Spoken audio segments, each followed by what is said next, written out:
Hi guys, ఈ road అయితే చాలా ప్రమాదకరంగా అయితే ఉండడం జరిగింది. మీరు ఎవరైనా ఈ రోడ్డు నుంచి మీరు ప్రయాణం చేసినట్లయితే చాలా జాగ్రత్తగా వెళ్ళాలని నేనైతే కోరుకుంటున్నాను.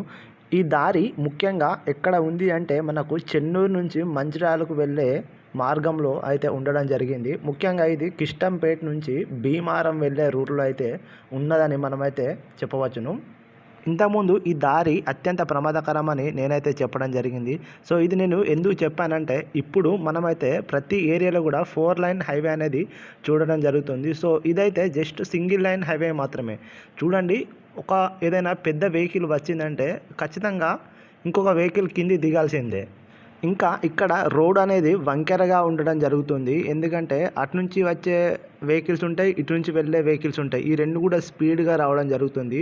సో ఎవరు ఎట్లా పడేస్తుండ్రో అనేది ఇక్కడైతే పెద్దగా మనకైతే ఏం తెలియదు. అన్ని వెహికల్స్ అన్నీ స్పీడ్గా వెళ్తాయి కాబట్టి. ఇక్కడ ఇంకొక బాధాకరమైన విషయం ఏమిటంటే, ఈ రోడ్డుకు ఇరువైపులా కూడా పెద్ద లోయలు అనేటివి ఉండడం జరిగింది. సో ఇదైతే చాలా పెద్ద ప్రమాదం అని చెప్పవచ్చును. ఇంకొక బాధాకరమైన విషయం ఏమిటంటే, ఇక్కడ ఏదైనా పెద్ద వెహికల్ వచ్చినప్పుడు మన వెహికల్ని పక్కకు దించుదామంటే రోడ్డు పక్కన మొత్తం గుంతలతో కూడి అయితే ఉండడం జరిగింది. గాయస్, మీరే ఒకసారి ఆలోచించండి ఈ రోడ్డు ఎంత ప్రమాదకరంగా ఉందో. ఇంకా మీరెవరైనా ఈ వీడియో చూసిన వారు ఈ దారి గుండా వెళ్ళినప్పుడు చాలా జాగ్రత్తగా వెళ్ళాలని నేనైతే కోరుకుంటున్నాను. ఇక్కడున్న రోడ్డు సమస్యని స్థానిక ప్రభుత్వాలు సాల్వ్ చేయాలని నేనైతే కోరుకుంటున్నాను.